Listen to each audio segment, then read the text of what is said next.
Hello, അസ്സലാമു അലൈക്കും. ഇന്ന് ഞാൻ സിമ്പിൾ ആയിട്ടുള്ള ഒരു റെസിപ്പി ആയിട്ട് വന്നിട്ടില്ല. നമുക്കിത് ബ്രേക്ക്ഫാസ്റ്റ് ആയിട്ടും ഡിന്നർ ആയിട്ടും ഒക്കെ കഴിക്കാൻ പറ്റുന്നതാണ്. അതുപോലെ തന്നെ ഇതിന്റെ കൂടെ നമുക്ക് കറിയൊന്നും ആവശ്യമില്ല. അപ്പൊ ഇത് നമ്മൾ ചെയ്തിട്ടുള്ളത് ഗോതമ്പ് പൊടിയും അതുപോലെ തന്നെ പുഴുങ്ങിയ മുട്ടയും വെച്ചിട്ടാണ്. നമ്മൾ സാധാരണ ചപ്പാത്തി പൂരിയൊക്കെ ഉണ്ടാക്കുന്നില്ല, ഇന്ന് കുറച്ചും കൂടി ഡിഫറെന്റ് ആയിട്ടുള്ള ഒരു ടേസ്റ്റ് ആണ്. അപ്പൊ ഇത് കുട്ടീസിനും കൊടുത്തു കഴിഞ്ഞാൽ ഒരുപാട് ഇഷ്ടമാവും. അപ്പൊ എല്ലാവരും ഒന്ന് ട്രൈ ചെയ്ത് നോക്കുക. ഇന്ന് തന്നെ ട്രൈ ചെയ്ത് നോക്കുക, നിങ്ങൾക്ക് ഇഷ്ടമാവും. അപ്പൊ അതിനുശേഷം നിങ്ങൾ കമന്റ് ചെയ്യുക. അപ്പൊ ഈ ചാനൽ ആദ്യമായിട്ട് കാണുന്നവരുണ്ടെങ്കിൽ ഒന്ന് സബ്സ്ക്രൈബ് ചെയ്ത് സപ്പോർട്ട് ചെയ്യുക. അപ്പൊ നമുക്ക് വീഡിയോയിലോട്ട് പോവാം. അപ്പൊ ഇത് ഉണ്ടാക്കാനായിട്ട് ആദ്യം തന്നെ ഞാനിവിടെ ഒരു ബൗളിൽ 2 കപ്പ് ആട്ടപ്പൊടി എടുത്തിട്ട്, ഞാൻ റേഷൻ കടയിൽ നിന്ന് കിട്ടിയിട്ടില്ല, സാധാ ആട്ടപ്പൊടി വെച്ചിട്ടാണ് ചെയ്യുന്നത്. അപ്പൊ നിങ്ങൾക്ക് കുറച്ചും കൂടി ടേസ്റ്റ് വേണമെങ്കിൽ മൈദ വെച്ചിട്ട് ചെയ്യാം. അപ്പൊ നല്ല ടേസ്റ്റ് ആയിരിക്കും ഇതിനേക്കാളും. അപ്പൊ ഇതിനകത്തോട്ട് ഞാൻ 1 ടേബിൾ സ്പൂൺ ഓയിൽ ഒഴിച്ചു കൊടുത്തിട്ടുണ്ട്. അതുപോലെ തന്നെ ആവശ്യത്തിന് ഉപ്പും ചേർത്തിട്ടുണ്ട്. ഇനി നമുക്ക് കൈ വെച്ചിട്ട് ഇത് നന്നായിട്ട് മിക്സ് ചെയ്തെടുക്കാം. നമ്മൾ ഗോതമ്പ് പൊടി വെച്ച് ചെയ്യുന്ന സമയത്ത് കുറച്ചും കൂടി ഹെൽത്തി ആണ്. അപ്പൊ അതുകൊണ്ടാണ് നമ്മൾ അങ്ങനെ ചെയ്തിട്ടുള്ളത്. അപ്പൊ അത് നിങ്ങളുടെ ഇഷ്ടത്തിനനുസരിച്ച് ഗോതമ്പോ മൈദയോ എടുക്കാം. അപ്പൊ നന്നായിട്ട് ഇതൊക്കെ മിക്സ് ചെയ്തതിന് ശേഷം നമുക്ക് ഇതിലേക്ക് കുറച്ച് മല്ലിയില ഒന്ന് കട്ട് ചെയ്ത് ചേർത്ത് കൊടുക്കാം. അപ്പൊ കാണാനും അതുപോലെ തന്നെ കഴിക്കുമ്പോഴും പ്രത്യേക ടേസ്റ്റ് ആയിരിക്കും. അപ്പൊ അതും കൂടി ഇട്ടിട്ട് നമ്മൾ നന്നായിട്ടൊന്ന് മിക്സ് ചെയ്തെടുത്തിട്ടുണ്ട്. ഇനി നമുക്ക് കുറച്ചായിട്ട് സാധാ വെള്ളം ഒഴിച്ചിട്ട് ഇതൊന്ന് കുഴച്ചെടുക്കാം. നമ്മൾ ചപ്പാത്തിക്ക് ചെയ്യുന്നതിനേക്കാൾ ഇത്രയും കൂടെ ലൂസും സോഫ്റ്റ് ആയിട്ട് കുഴച്ചെടുക്കാൻ നോക്കാം. അപ്പൊ കഴിക്കുമ്പോൾ കുറച്ചും കൂടി ടേസ്റ്റ് ആയിരിക്കും. അപ്പൊ ആവശ്യത്തിന് വെള്ളം ഒഴിച്ചിട്ട് നന്നായിട്ട് മിക്സ് ചെയ്ത് ഇതൊന്ന് ഒരു 5-6 മിനിറ്റ് ഒന്ന് നന്നായിട്ടൊന്ന് കുഴച്ചെടുക്കാൻ നോക്കാം. അപ്പൊ ഞാൻ അത്യാവശ്യം നന്നായിട്ട് തന്നെ നല്ല സോഫ്റ്റ് ആയിട്ട് കുഴച്ചെടുത്തിട്ടുണ്ട്. ഇനി നമുക്ക് ഇതിന്റെ മേലയിൽ ഇത്തിരി ഒന്ന് നെയ്യോ ഓയിലോ എന്തെങ്കിലും ആക്കിയിട്ട് ഇതൊരു അരമണിക്കൂറെങ്കിലും ഒന്ന് റെസ്റ്റ് ചെയ്യാൻ വെക്കാം. പറ്റുന്നവർ മാക്സിമം വെക്കാം. അപ്പൊ കുറച്ചും കൂടി സോഫ്റ്റ് ആയിട്ട് കിട്ടും. അപ്പൊ ഞാൻ ഇതൊന്ന് അടച്ചു വെക്കുന്നുണ്ട്. അപ്പൊ ഇതിന് ശേഷമാണ് നമ്മൾ ഇതിന് വേണ്ട ഫില്ലിംഗ് ഉണ്ടാക്കുന്നത്. നമുക്ക് മസാല ഒന്നും വഴറ്റേണ്ട ആവശ്യമില്ല. നമുക്ക് ആവശ്യമുള്ളത് 3 പുഴുങ്ങിയ മുട്ടയാണ്. അപ്പൊ അത് നമുക്കൊന്ന് ഗ്രേറ്റർ വെച്ചിട്ട്, നമ്മൾ സാധാരണ ക്യാരറ്റ് ഒക്കെ ഗ്രേറ്റ് ചെയ്യില്ല, അത് വെച്ചിട്ട് ഒന്ന് ഗ്രേറ്റ് ചെയ്തെടുക്കണം. അതിനുശേഷം ഇതിനകത്തോട്ട് ചെറിയ ഒരു സവാള ഒന്ന് കുഞ്ഞായിട്ട് കട്ട് ചെയ്തത് ചേർത്ത് കൊടുത്തിട്ടുണ്ട്. ഇനി നമുക്ക് ഇതിനകത്തോട്ട് പൊടികൾ ചേർത്ത് കൊടുക്കാം. അപ്പൊ ഞാനിവിടെ ഒരു 2 നുള്ളു മഞ്ഞൾപ്പൊടി ചേർത്തിട്ടുണ്ട്. അതുപോലെ തന്നെ ഒരു 1/2 ടീസ്പൂൺ കുരുമുളക് പൊടി, 1/4 ടീസ്പൂൺ മുളക് പൊടി ചേർത്തിട്ടുണ്ട്. പിന്നെ ഒരു 1/4 ടീസ്പൂൺ ഗരം മസാല ചേർത്തിട്ടുണ്ട്. പിന്നെ നമുക്ക് ഇതിനകത്തോട്ട് ആവശ്യത്തിന് ഉപ്പ് ചേർത്ത് കൊടുക്കാം. അതുപോലെ തന്നെ നമുക്ക് കുറച്ച് മല്ലിയിലയും കൂടി കട്ട് ചെയ്ത് ചേർത്ത് കൊടുക്കാം. എന്നിട്ട് നന്നായിട്ട് മിക്സ് ചെയ്തെടുത്താൽ നമ്മുടെ മസാല ഇവിടെ റെഡി ആയിട്ടുണ്ട്. ഇത്രയേ പണിയുള്ളൂ. നല്ല ടേസ്റ്റി ആയിട്ടുള്ള ഒരു മസാലയാണ് ഇത്. നിങ്ങൾ ഉണ്ടാക്കി നോക്കുമ്പോൾ മനസ്സിലാവും. അപ്പം നിങ്ങൾക്ക് വേണമെങ്കിൽ ഇതിൽ ഒരു 1/2 ടീസ്പൂൺ കുറച്ച് നാരങ്ങ നീരോ അങ്ങനെ എന്തെങ്കിലും ചേർത്ത് കൊടുത്താൽ വേറൊരു ടേസ്റ്റും കിട്ടും. അപ്പം മസാല നമുക്കിനി മാറ്റി വെക്കാം. ഇപ്പൊ ഒരു അരമണിക്കൂർ ആയിട്ടുണ്ട്. നമ്മുടെ മാവ് നല്ല സോഫ്റ്റ് ആയി വന്നിട്ടുണ്ട്. ഇനി നമുക്ക് പൂരിക്ക് എടുക്കുന്നത് പോലെ കുഞ്ഞു കുഞ്ഞു ഉരുള ഉണ്ടാക്കി എടുക്കണം. കാരണം നമ്മൾ ചപ്പാത്തിക്ക് എടുക്കുന്ന പോലെ ഒത്തിരി വലുതാക്കുന്നില്ല, ചെറിയ ചെറിയ ഉരുളയാക്കി എടുത്താൽ മതി. നന്നായിട്ട് കയ്യിൽ വെച്ചിട്ട് ഇതുപോലെ ഒന്ന് ഉരുട്ടിയെടുക്കുക.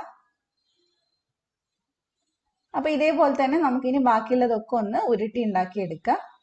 നമുക്ക് അത്യാവശ്യം ഇത് വെച്ചിട്ട് ഒരു 10-20 ബോൾസ് ഒക്കെ കിട്ടും. അപ്പൊ നമ്മൾ ഉണ്ടാക്കുമ്പോൾ 2 ഉരുള വെച്ചിട്ടാണ് നമ്മൾ ഒരു എണ്ണ ഉണ്ടാക്കുന്നത്. അതുകൊണ്ട് തന്നെ നമുക്ക് എല്ലാം കൂടി ഉണ്ടാക്കി വരുമ്പോൾ ഒരു 10-11 എണ്ണമാണ് നമുക്ക് ഇത് വെച്ച് ചെയ്യാൻ പറ്റുക. അപ്പൊ ഞാൻ ഇതെല്ലാം ഉരുട്ടിയെടുത്തിട്ടുണ്ട്. ഇനി നമുക്കിതൊന്ന് പരത്തിയെടുക്കാം. അപ്പൊ നമ്മൾ സാധാരണ പൂരി പരത്തുന്ന പോലെ തന്നെ കുറച്ച് പൊടി ഇട്ടിട്ട് ഇതൊന്ന് പരത്തിയെടുക്കാം.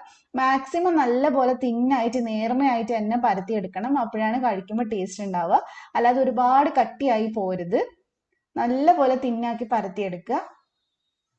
ഇതിൽ മല്ലിയിലൊക്കെ ഇട്ടത് കൊണ്ട് തന്നെ കാണാനും കഴിക്കാനും നല്ല ടേസ്റ്റ് ആണ് ഉണ്ടാവുക. അപ്പൊ അത് ഞാൻ പരത്തിയിട്ടുണ്ട്. നല്ല പോലെ തിന്നായിട്ടാണ് പരത്തിയിട്ടുള്ളത്. അപ്പൊ അത് അവിടെ മാറ്റി വെക്കാം. അപ്പൊ ഇനി നമുക്ക് ഇതേപോലെ തന്നെ ഒരെണ്ണം കൂടി പരത്തിയെടുക്കാം. അതിനുശേഷം ഞാൻ കാണിച്ചു തരാം എങ്ങനെയാണ് ഇതിൽ ഫില്ല് ചെയ്തെടുക്കുന്നതെന്നുള്ളത്. അപ്പൊ പൊടി ഇട്ടിട്ട് നമുക്ക് നന്നായിട്ടൊന്ന് പരത്തിയെടുക്കാം. അത്യാവശ്യം റൗണ്ട് ഷേപ്പിൽ തന്നെ പരത്തിയെടുക്കുകയാണെങ്കിൽ നമുക്ക് കുറച്ചും കൂടി ഈസി ആയിരിക്കും ഇത് ചെയ്തെടുക്കാനായിട്ട്. അപ്പൊ നന്നായിട്ട് നമുക്കൊന്ന് പരത്തിയെടുക്കാം. നിങ്ങൾ ഇത് ചെയ്യുന്ന സമയത്ത് നിങ്ങൾക്ക് വേണമെങ്കിൽ കറുത്ത എള്ളൊക്കെ ഇട്ട് കൊടുക്കാം. നമ്മൾ ആ മല്ലിയില ഇടുന്ന സമയത്ത് അങ്ങനെ വേണമെങ്കിലും ചെയ്ത് കൊടുക്കാം. അപ്പൊ കുറച്ചും കൂടെ വേറൊരു ടേസ്റ്റ് കിട്ടും. അപ്പൊ ഞാൻ ഇത് ഇവിടെ പരത്തി എടുത്തിട്ടുണ്ട്. ഇനി നമുക്ക് വേണ്ടത് ഇതൊന്ന് ഫില്ല് ചെയ്തെടുക്കാന്നുള്ളതാണ്. അപ്പൊ ആദ്യം നമുക്ക് ഒരു ഷീറ്റ് എടുത്തിട്ട് അതിന്റെ എല്ലാ അറ്റത്തും മൊത്തമായിട്ടൊന്ന് വെള്ളം വെച്ചിട്ടൊന്ന് നനച്ചു കൊടുക്കാം. വെള്ളമോ പാലോ എന്താണേലും എടുക്കാം. അറ്റത്ത് മാത്രം ചെയ്താൽ മതി. നമുക്ക് നന്നായിട്ട് ഒട്ടിച്ച് കിട്ടാൻ വേണ്ടിയിട്ടാണ്. അതിന്റെ നടുക്കായിട്ട് 2 ടീസ്പൂൺ മസാല വെച്ച് കൊടുക്കുക. അപ്പൊ അത് ഞാൻ മസാല നന്നായിട്ട് വെച്ചിട്ടുണ്ട്. ഇനി ഇതിന്റെ മുകളിലായിട്ട് നമ്മൾ പരത്തി വെച്ചിട്ടുള്ള മറ്റേ ഷീറ്റ് ഉണ്ടല്ലോ, അതൊന്ന് വെച്ചിട്ട് നന്നായിട്ട് കൈ വെച്ചിട്ട് സൈഡ് ഒന്ന് ഒട്ടിച്ചു കൊടുക്കുക. അപ്പോൾ വേഗം ഒട്ടാൻ വേണ്ടിയിട്ടാണ് നമ്മൾ ആദ്യം ഒന്ന് വെള്ളം നനച്ചു കൊടുത്തിട്ടുള്ളത്. അപ്പോൾ പെട്ടെന്ന് തന്നെ നമുക്കിത് തൊടുമ്പോൾ തന്നെ ഇങ്ങനെ ഒട്ടിയിട്ട് കിട്ടും. അപ്പോൾ ഞാൻ നന്നായിട്ട് എല്ലാ സൈഡും ഒട്ടിച്ചെടുത്തിട്ടുണ്ട്. ഇനി ഒരു ഫോർക്ക് വെച്ചിട്ട് ചെറിയൊരു ഡിസൈൻ കൊടുക്കുന്നുണ്ട്. അത് നിർബന്ധമൊന്നുമില്ല, വേണമെങ്കിൽ ചെയ്താൽ മതി. അപ്പോൾ നമ്മളിങ്ങനെ ഫോർക്ക് വെച്ച് ചെയ്യുമ്പോൾ കുറച്ചും കൂടി എന്താ പറയുക, മസാലയൊന്നും പുറത്ത് പോവാതെ നന്നായിട്ട് ഒന്ന് സെറ്റായിട്ട് അവിടെ ഇരിക്കും. അപ്പോൾ മൊത്തമായിട്ട് നമുക്കൊന്ന് ഡിസൈൻ കൊടുക്കുക. ഫോർക്ക് ഉള്ളവർ മാത്രം ചെയ്താൽ മതി കേട്ടോ, നിർബന്ധമൊന്നുമില്ല അങ്ങനെ ചെയ്യണം എന്നുള്ളത്. അല്ലെങ്കിൽ പിന്നെ നമ്മൾ പിരിയഡൊക്കെ ഉണ്ടാക്കുന്നത് പോലെ അങ്ങനെ വേണമെങ്കിൽ പിരിച്ചെടുക്കുകയും ചെയ്യാം. അപ്പോൾ അതിനൊക്കെ കുറേ സമയം എടുക്കും ചെയ്യാനായിട്ട്. ഇതാകുമ്പോൾ കുറച്ചുകൂടി എളുപ്പമാണ്. അപ്പോൾ അതെ ഇത്രയേ ഉള്ളൂ. നല്ല ഭംഗിയുണ്ട്, അതുപോലെ തന്നെ ഉണ്ടാക്കാനും കുറച്ച് എളുപ്പമാണ് ഇങ്ങനെ ചെയ്യുമ്പോൾ. അപ്പോൾ ഇനി നമുക്ക് ഇതൊന്ന് ചുട്ടെടുക്കാം. അപ്പോൾ ഇനി ചുടാനായിട്ട് ഞാനിവിടെ ഒരു ഫ്രൈ പാൻ വെച്ചിട്ടുണ്ട്. ഇത് ഞാൻ ഫുള്ളായിട്ട് ഓയിൽ ഫ്രൈ ചെയ്തെടുക്കുന്നില്ല, ഡീപ് ഫ്രൈ ചെയ്യുന്നില്ല. ചെറുതായിട്ടൊന്ന് നെയ്യ് ഒഴിച്ചിട്ട് ഒന്ന് രണ്ട് സൈഡും ഒന്ന് മൊരിച്ചെടുക്കുകയാണ് ചെയ്യുന്നത്. അപ്പോൾ ഇത് നമുക്ക് ഏറ്റവും കൂടുതൽ ടേസ്റ്റ് ഉണ്ടാവുക നമ്മൾ പൂരി പോലെ പൊരിച്ചെടുക്കുമ്പോഴാണ്. അപ്പം അങ്ങനെ നല്ല എണ്ണയിൽ കഴുകണം എന്ന് ആഗ്രഹമുള്ളവർക്ക് അങ്ങനെ ചെയ്യാം. ഇനി അല്ലാത്തവർക്ക് ഇതുപോലെ ചെയ്യാം. 1 ടീസ്പൂൺ നെയ്യും 1 ടീസ്പൂൺ ഓയിലും കൂടി ഒഴിച്ചിട്ട് ഇതുപോലെ ഒന്ന് രണ്ട് സൈഡും ഒന്ന് ചുട്ടെടുക്കുകയാണ് ഞാനിപ്പോൾ ചെയ്തിട്ടുള്ളത്. അപ്പം നമുക്ക് രണ്ട് സൈഡും ഒന്ന് തിരിച്ചും മറിച്ചും ഇട്ടിട്ട് ഒന്ന് നന്നായിട്ട് ഒന്ന് വേവിച്ചെടുക്കുക. അത്യാവശ്യം നല്ല കളറാവുന്നത് വരെ തിരിച്ചും മറിച്ച് ഇട്ട് കൊടുത്താൽ മതി. പിന്നെ ഇത് ചൂടാകുന്ന സമയത്ത് ചപ്പാത്തി പോലെ തന്നെ നന്നായിട്ട് പൊങ്ങി വരികയൊക്കെ ചെയ്യും. അപ്പം അത്യാവശ്യം ഒന്ന് പൊങ്ങിയൊക്കെ വന്നിട്ടുണ്ട്. അപ്പം നമുക്ക് ഒന്നുകൂടെ ഒന്ന് തിരിച്ചിട്ട് കൊടുക്കാം.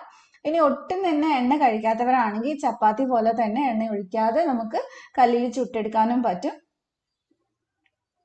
അപ്പം ഇത് നമുക്ക് ഒന്നും കൂടി ഒന്ന് തിരിച്ചിട്ട് കൊടുക്കാം. അപ്പോൾ ഇത് ചുടുന്നതൊക്കെ നിങ്ങളുടെ ഇഷ്ടത്തിനനുസരിച്ച് വേണമെങ്കിൽ ചെയ്യാം. അപ്പോൾ ഞാനിവിടെ നെയ്യിൻ്റെ ടേസ്റ്റ് ഇഷ്ടമായത് കൊണ്ട് നെയ്യ് എടുത്തതേ ഉള്ളൂ. അപ്പോൾ നെയ്യ് എടുക്കാണ്ട് നമുക്ക് ചെയ്യാൻ പറ്റുന്നതേ ഉള്ളൂ. അപ്പോൾ തിരിച്ചും മറിച്ച് വിട്ടിട്ട് നന്നായിട്ട് നമുക്കിതൊന്ന് മുരിച്ചെടുക്കാം. അപ്പോൾ അതെ ഇത് രണ്ട് സൈഡും നന്നായിട്ട് റെഡി ആയിട്ടുണ്ട്. നല്ലപോലെ മൊരിഞ്ഞൊക്കെ വന്നിട്ടുണ്ട്. ഇത് ചൂടോടെ വേണം കഴിക്കാനായിട്ട്, അപ്പോഴാണ് കൂടുതൽ ടേസ്റ്റ് ഉണ്ടാവുക. അപ്പോൾ ഇനി നമുക്ക് ഇത് എടുത്ത് മാറ്റിയിട്ട് ഇതിനകത്ത് തന്നെ നമുക്ക് അടുത്തത് ഇട്ട് കൊടുക്കാം. അടുത്തത് ഇടുമ്പോൾ നമുക്ക് അതിൽ എണ്ണ ഉണ്ടാവും, നമുക്ക് ഇനി ഒഴിക്കേണ്ടി വരില്ല. ആവശ്യമുണ്ടെങ്കിൽ മാത്രം ഒഴിച്ചാൽ മതി, അല്ലാതെ എപ്പോഴും നമ്മൾ എണ്ണയും നെയ്യും ഒഴിച്ചുകൊണ്ടിരിക്കണം എന്നില്ല. അപ്പോൾ ഇതേപോലെ തന്നെ ബാക്കിയുള്ളതൊക്കെ അങ്ങോട്ട് ചുട്ടെടുത്താൽ മതി. അപ്പോൾ അതേ നമ്മുടെ അടുത്തത് ഇവിടെ റെഡി ആയിട്ടുണ്ട്. അപ്പോൾ എല്ലാവരും ഒന്ന് ട്രൈ ചെയ്ത് നോക്കാം കേട്ടോ, ഉറപ്പായിട്ടും ഇഷ്ടമാവും. ചപ്പാത്തിക്ക് എന്നും കഴിച്ച് മടുക്കുന്നവർക്ക് ഇതുപോലെ ഒന്ന് ട്രൈ ചെയ്ത് നോക്കാവുന്നതേ ഉള്ളൂ. അപ്പോൾ ഇനി നമുക്ക് ഇതൊന്ന് കട്ട് ചെയ്ത് നോക്കാം. ഇത് ഞാനിപ്പോൾ കറിയൊന്നും ഇല്ലാതെ ചുമ്മാ കഴിക്കുകയാണ് ചെയ്തിട്ടുള്ളത്. കട്ടൻ ചായയുടെ ഒക്കെ കൂടെ കഴിക്കാൻ പറ്റുന്നതാണ്. അപ്പം നിങ്ങൾക്ക് എന്തെങ്കിലും സൈഡ് ഡിഷ് വേണമെന്നുണ്ടെങ്കിൽ ഗ്രീൻ ചട്നി ഉണ്ടല്ലോ, നമ്മുടെ പുതിന ചട്നി, അതിൻ്റെ കൂടെ നല്ല കോമ്പിനേഷനാണ്. അപ്പോൾ എനിക്ക് അങ്ങനെയും ഇഷ്ടമായിട്ടുണ്ടായിരുന്നു. അപ്പോൾ നിങ്ങൾക്ക് വേണമെങ്കിൽ ഗ്രീൻ ചട്നി ഉണ്ടാക്കിയിട്ട് അതിൻ്റെ കൂടെ വേണമെങ്കിലും കഴിക്കാം. ബാക്കിയുള്ള കറിയൊന്നും അത്ര അതിന് മാച്ച് ആവുമെന്ന് എനിക്ക് തോന്നുന്നില്ല. അപ്പോൾ ഉള്ളിൽ നല്ല ഫീലിംഗ് ഒക്കെ ആയിട്ട് നിങ്ങൾക്ക് കാണുമ്പോൾ തന്നെ മനസ്സിലാവുന്നുണ്ടാവും. അപ്പോൾ എല്ലാവരും ഒന്ന് ട്രൈ ചെയ്ത് നോക്കാം. നിങ്ങൾക്ക് ഈ റെസിപ്പി ഇഷ്ടമായിട്ടുണ്ടെങ്കിൽ ലൈക്ക് ചെയ്യുക, ഷെയർ ചെയ്യുക, സബ്സ്ക്രൈബ് ചെയ്യാത്തവർ സബ്സ്ക്രൈബ് ചെയ്യുക. അപ്പോൾ മറ്റൊരു കിടക്കുന്ന വീഡിയോ ആയിട്ട് ഇൻഷാ അല്ലാഹ് നമുക്ക് വീണ്ടും കാണാം. Thank you for watching.